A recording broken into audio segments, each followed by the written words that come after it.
앞으로 등장할 강대국 대한민국의 K3 전차는 한국군이 2030년대 배치를 목표로 개발 중인 차세대 전차로 지금으로서는 상상하기 어려운 엄청난 목표 성능을 가지고 있는 게 새롭게 확인되었습니다. K3 전차는 주무장인 주포로 기존 활강포나 강선포를 사용하는 게 절대 아닌 군사 강대국 미국과 러시아에서도 한창 개발 중에 열을 올리는 중인 전열화학포를 세계 최초로 장착하고 전차의 뒤편에는 완전히 새로운 신무장 체계로 탄도미사일 형태의 대전차 미사일 장착을 목표로 두고 있죠. 이것은 K3 전차의 엔진이 하이브리드 형태를 갖추게 되어 극단적인 엔진 소형화를 통해 기존의 엔진이 존재하던 전차 뒤편에 빈 공간이 생겼으므로 빈 공간을 채울 새로운 장비들을 구현하기 위해 탄생한 방식이며 K3 흑표의 미사일 운용 능력 강화를 위해서 전차 후방에 대전차 미사일 발사대를 탑재한다는 계획입니다.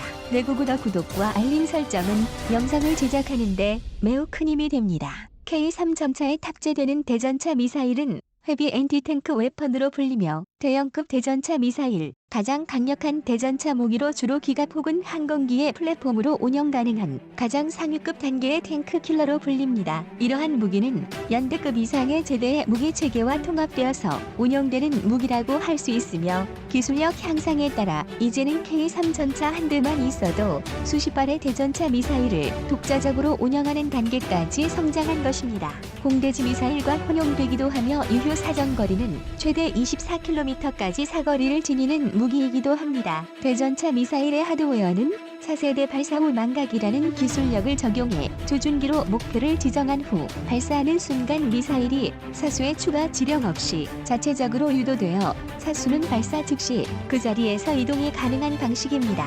기본적으로는 패시브 호밍 방식, 특히 적외선 추적 미사일이 주를 이루지만 K3 전차에 탑재될 대전차 미사일은 적외신 추적 방식뿐만 아니라 적외선 영상 유도 방식의 비약적인 발전에 의해 다양한 여론이 존재하는 지상에서도 표적을 확실히 가려낼 수 있게 됨으로써 명중률을 극한으로 향상시켰습니다. 가장 중요한 것은 대량의 4세대 대전차 미사일이 K3 전차에 장착, 발사 직후 그 자리에서 즉시 이탈이 가능하므로 K3의 생존 능력이 크게 증가될 수 있고 적군의 입장에선 막아내고 반격하기가 가장 난감한 방식으로 통합니다. 이러한 대전차 미사일과 지대공 미사일 등 각종 미사일을 전차 뒤편에 효율적으로 적재하고 적군을 타격하기 위해 차체 후방 미사일 발사대 VLS의 도입을 가속화하고 있으며 이러한 무장 체계를 강대국 한국이 세계 최초로 달성하는 것입니다. 또한 레드백 장갑차에 적용하듯이 운용 인원수가 획기적으로 줄어드는 무인 포탑을 포함해 KF-21 잠투기와 KDDX 이지스 구축함에 장착되는 형식의 한국형 고출력 레이저포를 채택, 적군의 대전차 미사일을 공중에서 요격해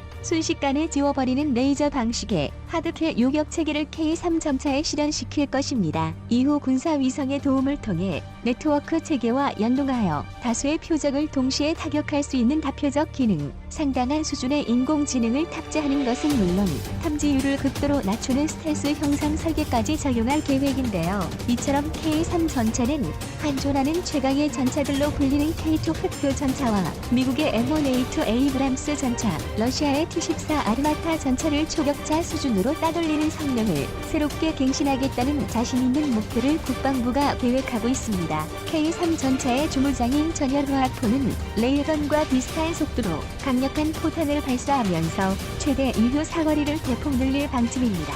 어쩌면 훗날 압도적인 화력과 성능을 가진 세계 최강의 전차가 될지도 모를 K3 전차는 얼마나 강력한 위력을 가지고 있는지, K3 전차는 어떤 초월적인 성능을 발휘할 수 있을지 한번 살펴보겠습니다. K3에 사용할 전열화학포는 왜 최강의 화포로 불리는가? K3 전차의 주포로 쓰이게 될 전열화학포는 뇌관 및 잔약의 연소를 전기 에너지로 제어하는 하이브리드 방식의 신무장 체계로 불립니다. 과거에 존재하던 화포 무장 주포들이 화학 초진제만으로 포탄을 가속시키는 형식을 가지고 있다면 전열화학포는 화학 초진제가 연소할 때 발생하는 화학 에너지 그리고 외부에서 전해지는 전기 에너지를 병행하며 사용해 포탄을 극한으로 가속화시켜 관통력에서 세계 최강급 효율을 일으킵니다.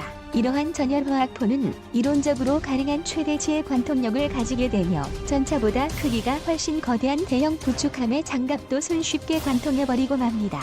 현대시대 날탄이라 불리는 날개 안정분리 철갑판 관통력이 더 이상 유의미한 성능 향상을 하지 못하고 정체된 이유 중 하나가 바로 장약의 폭발력을 더욱 높일 수 없기 때문이었지만 전열화학포를 이용하면 전극에서 발생되는 전력에 의해 생성된 플라스마가 추진체인 장약을 완전히 100% 연소시킬 수 있어 포탄의 효율이 감소하는 것을 최대한 피하고 강력한 관통력을 발휘할 수 있게 되는 것입니다.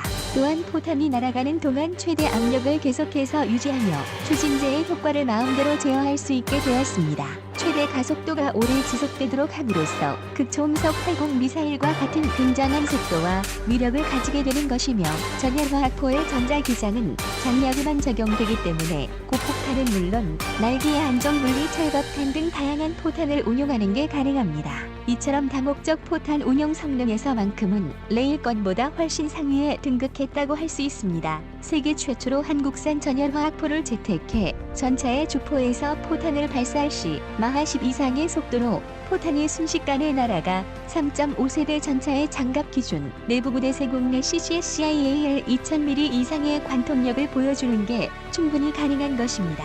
K3 흑표 전차는 K9 자주포처럼 초장거리에서도 적전차의 포탑을 분리시켜버리는 대전차 미사일을 발사하며 일정 거리를 날아가다 자체 센서로 적전차를 탐색하여 적군의 전차를 발견하는 순간 일정 거리를 날아가다 자체 센서로 적전차를 탐색하여 적군의 전차를 발견하는 순간 순식간에 하늘로 상승한 다음 무서울 정도로 빠르게 하강하며 적전차의 약점인 상부 뚜껑을 흔적도 없이 박살내버리는 형태의 미사일을 K3 흑표가 탑재하게 될 것입니다.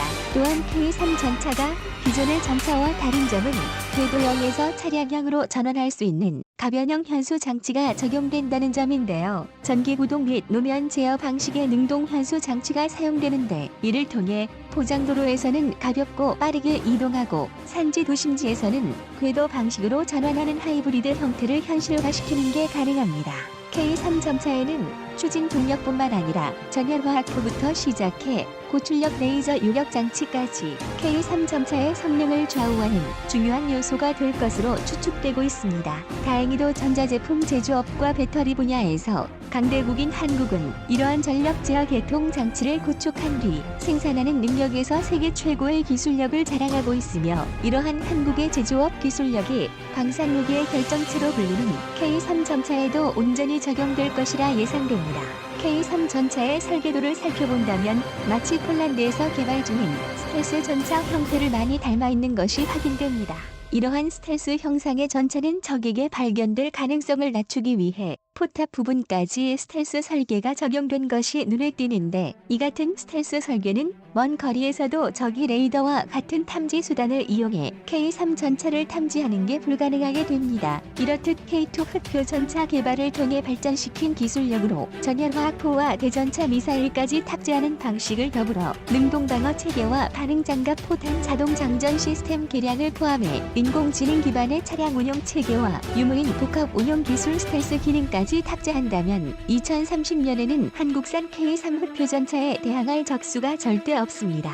고구려 제국 2030년 K3 흑표 전차가 최초로 배치된다면 대한민국의 7군단이 뿜어내는 순간 화력은 일본의 육상자위대 전부와 간도 지역을 불법 점령한 중국의 북부전구 기갑부대를 괴멸시킬 화력을 가지고 있으며 제7기동군단의 특성상 예하 사단은 물론 모든 기계화 사단에 K3 전차가 배치된다면 7군단은 미국과 러시아의 기갑부대까지 넘어서는 어마어마한 잠재력을 보유하게 되는 것이군요. 강대국 한국의 영원한 자주국방과 한국의 영원한 주적, 중국과 일본을 제대로 삼교육할 때까지